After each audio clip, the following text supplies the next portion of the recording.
اللہ کیا حضور پھر بھی بتا دیں کبھی کسی نے آپ کو دیکھ کے ایسا نہیں کیا.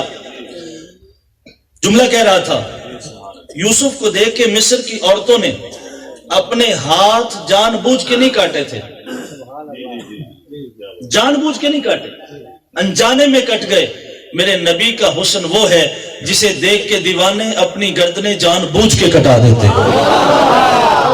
ایک جنگ کا موقع ہے, ایک صحابی آئے, ہاتھ میں ایک کٹا ہوا سر ہے, ہاتھ میں کٹا ہوا سر.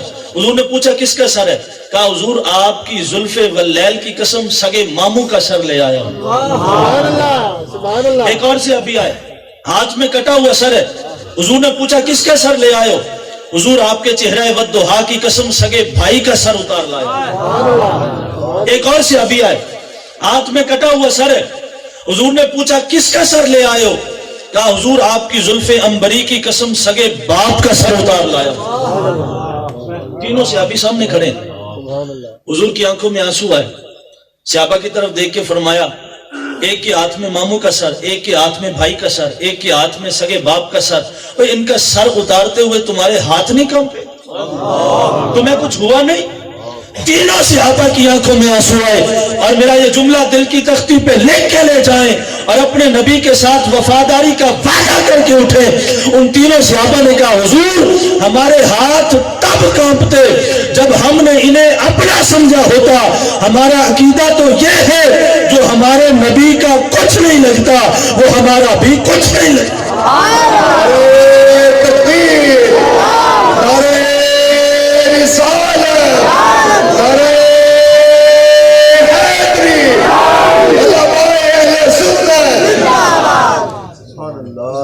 میرے افسر صاحب یہاں شعر پڑھا کرتے ہیں, میں بھی پڑھ دوں.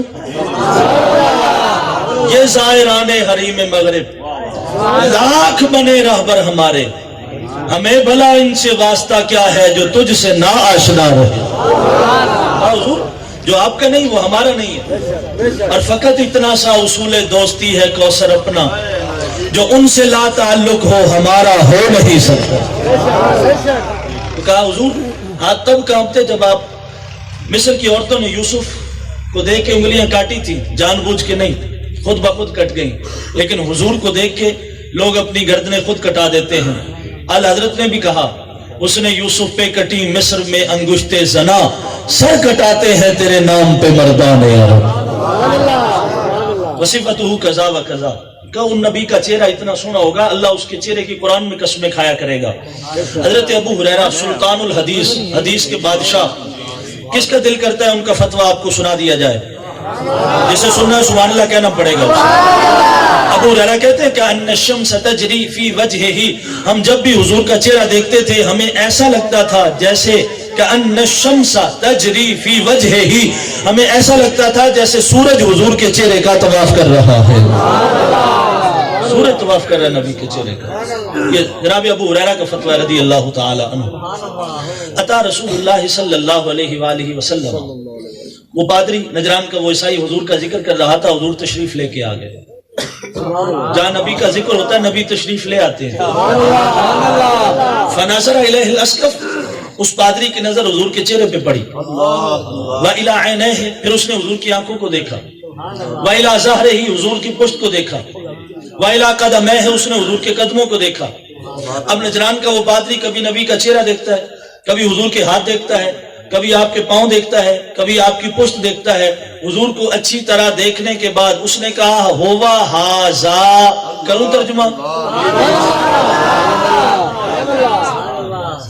وَإِلَىٰ ظَهْرِهِ وَإِلَىٰ قَدَمَيْهِ, کبھی حضور کے قدم دیکھتا ہے, کبھی حضور کا چہرہ دیکھتا ہے, کبھی حضور کی پشت دیکھتا ہے, کبھی حضور کی زلفیں دیکھتا ہے. نبی علیہ السلام کو اچھی طرح دیکھنے کے بعد کہنے لگا جناب عبد المطلب ہوا ہاذا, جس نبی کا میں ذکر کر رہا تھا وہ نبی کوئی اور نہیں ہے, اسی بچے کو اللہ رب العزت نبوت کا تاج عطا فرما دے گا.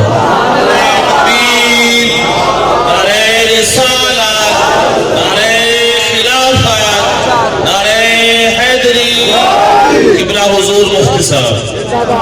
پھر اس نے سوال کیا اما ھذا منک, دسو تہاڈا کی لگدا؟ آپ فرمایا ابنی, یہ میرا پتر ہے. قال الاسقف لا, اس آخیا نہیں تہاڈا پتر نہیں ہو سکتا. آپ فرمایا ہوا ابن ابنی, یہ میرے پتر دا پتر.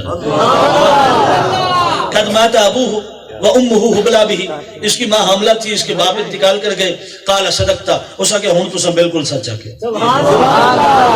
نجران کا وہ پادری، وہ عیسائی بات کر کے چلا گیا. جناب عبد المطلب نے اپنے بیٹوں کو بلایا. آپ کے 12 بیٹے ہیں اور حضور کے والد جناب عبداللہ سب سے چھوٹے، سب سے پہلے آپ کا انتقال ہو گیا. باقی 11 بیٹوں کو بلایا. قال عبد المطلب لبنیہ تحفظوہ بابن اخیکم الا تسمعون ما یقال فیہ. اب عبارت میں نے پڑھ دی، ترجمہ کر رہا ہوں، جس بندے کو جیسا سمجھ آئے ویسا سبحان اللہ کہہ لینا. جناب عبد المطلب نے اپنے 11 بیٹوں سے کہا، او میرے پترو، اپنے بھائی دے بیٹے دی حفاظت کرو.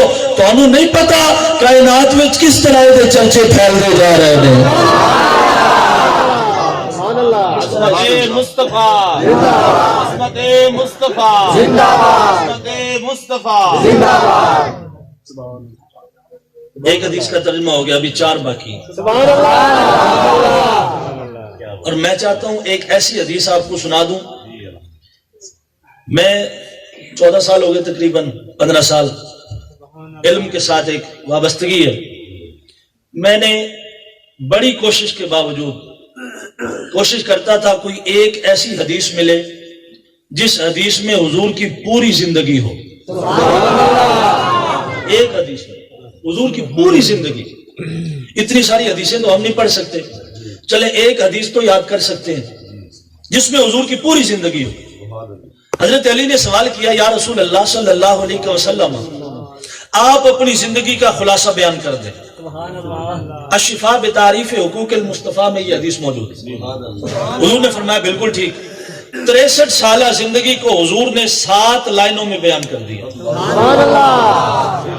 63 سالہ زندگی 7 لائنوں میں، اور یہ حضور کی زندگی کا نچوڑ ہے. اور میں یہ سمجھتا ہوں ہر امتی کو یہ حدیث آنی چاہیے، ہر امتی کو یہ حدیث یاد ہونی چاہیے. حضور نے فرمایا علی پھر سنو، میری زندگی کا خلاصہ یہ ہے. اب میں چاہتا ہوں کہ جو لفظ نبی کے لبوں کو چوم کے نکلے ہیں وہی لفظ نہ دہرا دوں. اور ویسے بھی حضور فرماتے ہیں عربی سے محبت کرو، اس لیے کہ یہ میری زبان ہے، اس لیے کہ یہ قرآن کی زبان ہے، اس لیے کہ یہ جنتیوں کی زبان ہے. ہر بندہ نہ بولے جو سمجھتا ہے کہ اللہ مجھے جنت دے گا وہ تو سبحان اللہ کیسا. الشفاء بتعریف حقوق المصطفیٰ کی حدیث ہے. حضور نے فرمایا علی پر سن، المعرفۃ راس مالی، اللہ کی پہچان یہ میری اصل دولت ہے، یہ میری اصل دولت ہے. جو لنگر کھانے آیا ہے وہ بھلے اٹھ کے چلا جائے، جو کچھ لینے آیا اسے بولنا چاہیے. اللہ کی پہچان یہ میری اصل دولت ہے. آج ہم پتہ نہیں کس دولت کے پیچھے چلے گئے. والعقل اصل دینی، فرمایا جو میری عقل ہے یہ میرے دین کی بنیاد ہے. جہاں پہ کائنات کے سائنسدانوں کی عقلیں جواب دے جاتی ہیں، اس سے کہیں آگے میرے مصطفیٰ کی عقل کی ابتدا ہوتی ہے. تیسرا جملہ، والحب اساسی، کہا علی سن میری زندگی یہ ہے کہ اللہ نے مجھے محبت سے بنایا ہے، نفرت سے نہیں بنایا. میں ہمیشہ محبت کرتا ہوں، نفرت میرے قریب سے بھی نہیں گزری. اور دیکھیں ایسا محبت کرنے والا اگر نبی کی محبت سمجھنی ہے تو چلیں طائف کی وادی میں. جب طائف والوں نے حضور کو پتھر مارے اور نبی علیہ السلام کا جسم لہو لہان ہوا، آپ کے اور میرے نبی جب شدت درد سے بیٹھ جاتے تھے، طائف کے جوان آپ کو کندھوں سے پکڑ کے پھر کھڑا کر دیتے. حضور پھر بیٹھ جاتے، پھر کھڑا کر دیتے، آپ کے پاؤں پہ ٹخنوں پہ پتھر مارتے. حضور پھر بیٹھتے، وہ پھر کھڑا کر دیتے. پہاڑوں کا فرشتہ آ گیا، حضور اگر آپ حکم دیں تو پہاڑ ملا دوں، اس قوم کا نام و نشان باقی نہ رہے. آپ نے فرمایا نہیں. ہوا کا فرشتہ آ گیا، حضور اگر آپ حکم دیں ایسی ہوا چلاؤں کہ یہ قوم تباہ ہو جائے، برباد ہو جائے. فرمایا نہیں. بارش کا فرشتہ آ گیا، حضور اگر آپ حکم دیں اتنی بارش برساؤں کہ یہ قوم سیلاب میں تباہ ہو جائے، غرق ہو جائے. حضور نے فرمایا نہیں. جبریل آ گئے، حضور اگر آپ حکم دیں اس بستی کو زمین سے اٹھا کے آسمان پہ لے جاؤں اور پھر نیچے پھینک دوں. حضور نے فرمایا نہیں. اب وہاں تیرے اور میرے نبی نے تاریخی دعا کی، کہا اللہم اہد قومی فإنہم لا یعلمون. اے اللہ یہ قوم مجھے جانتی نہیں، اگر مجھے جانتی ہوتی تو میرا استقبال پتھروں کے ساتھ نہ کرتی، پھولوں کے ساتھ میرا استقبال کرتی. پھولوں کے ساتھ میرا استقبال کرتی. یا اللہ تو اس قوم کی جفا کو نہ دیکھ، میں محمد کی وفا کو دیکھ.